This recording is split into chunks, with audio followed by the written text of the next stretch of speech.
बिस्मिल्लाहिर्रहमानिर्रहीम अस्सलाम वालेकुम। शुरू करती हूँ अल्लाह के बाबरकत नाम से जो बड़ा मेहरबान और नहायत रहम वाला है। कैसे हैं आप सब? होपफुली आप सब लोग बिल्कुल ठीक ठाक होंगे। तो जनाब यहाँ पे आलू गोश्त की रेसिपी बनाने जा रही हूँ। मेरी वीडियो को अंत तक ज़रूरी आपने देखना है, इसको स्किप नहीं करना। इंशाल्लाह ताला आपको बिल्कुल एक्सेप्ट और परफेक्ट रेसिपी आपके साथ शेयर करूँगी। तो फिर चलिए बनाना स्टार्ट करते हैं। मेरे पास जो है ना वो बीफ का जो है ना वो गोश्त था, 1 केजी था। उसको मैंने जस्ट नमक डाल के कुकर के अंदर जो है ना उसको प्रेशर देकर बॉयल करके उसको गला लिया अच्छे तरीके से। तो चलिए फिर अब हम इसको बनाना स्टार्ट करते हैं।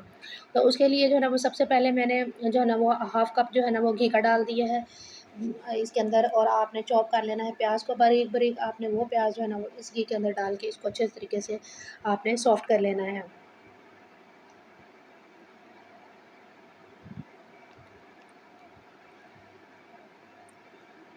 जब हमारा प्याज बहुत अच्छे तरीके से सॉफ्ट हो जाएगा तो हमने इसके अंदर बाकी तमाम इंग्रेडिएंट्स को ऐड कर देना है। बिल्कुल देगी जिस तरह आलू गोश्त बनता है उसी स्टाइल की मैं आपको रेसिपी देने जा रही हूँ। बीफ को मैंने पहले गला लिया था ताकि हमारे टाइम की बचत हो जाए।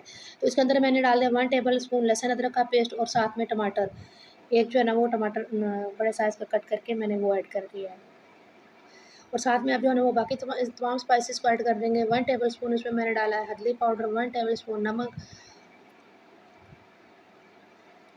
1 tablespoon red chilli flakes. अगर आपको पिसी हुई मिर्च आप इसके अंदर डालना चाहते हैं तो आप वो भी यहाँ पे ऐड कर सकते हैं।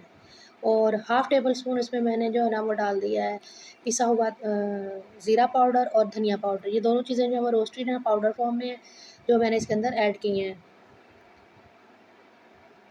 इसको बहुत अच्छी तरीके से आपने मसाले को पानी का छींटा लगाना है और लगा के इसको आपने अच्छे तरीके से भून लेना है। जितने अच्छे तरीके से आप मसाले को भूनेंगे उतना ही ज़बरदस्त और यम्मी सा आपका जो वो सालन बन के रेडी होगा। ठीक है, तो अब हमारा मसाला इस तरीके से भून चुका है। इसके अंदर आपने ये जो बीफ को बॉयल करके रखा हुआ था आपने वो ऐड करना और थोड़ी देर आपने इसको भूनना है। इसके साथ ही आपने इसमें आलू नहीं ऐड कर देने। थोड़ी देर बीफ को जो है ना वो अलग से आपने भून लेना है। उसके बाद आपने इसके अंदर आलू ऐड करने हैं, ताकि जो बीफ की एक स्मेल होती है गोश्त की वो थोड़ी-सी इसके अंदर जो है ना वो ख़त्म हो जाए। तो इस स्टेज पे अब आपने इसको 5-7 मिनट भूनने के बाद आपने इसके अंदर जो है ना वो कट किए हुए आपने आलू ऐड करने हैं और इसको दोबारा से आपने भूनना स्टार्ट कर देना। अब 5 से 7 मिनट आप इसको मज़ीद और भूनेंगे ताकि अच्छे तरीके से इसका कलर चेंज हो जाए।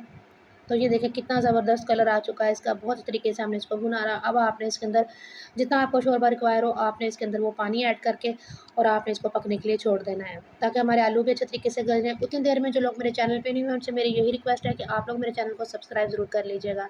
और टिकटॉक के जो मेरे व्यूअर्स हैं उनसे भी मेरी यही रिक्वेस्ट है कि आप लोग मेरे जाके यूट्यूब चैनल को ज़रूर सब्सक्राइब किया करें। और जो लोग जिन्होंने ऑलरेडी मेरे चैनल को सब्सक्राइब किया हुआ है तो उनका बहुत-बहुत शुक्रिया, और वो मेरी वीडियो को लाइक और शेयर करना ना भूलिएगा। तो ये देखें जनाब हमारा सालन यहाँ पे रेडी हो चुका है। इसको कर लिया हमने डिश आउट। तो यही थी हमारी रेसिपी की आज की फाइनल लुक। होपफुली आपको मेरी आज की वीडियो भी अच्छी लगी होगी।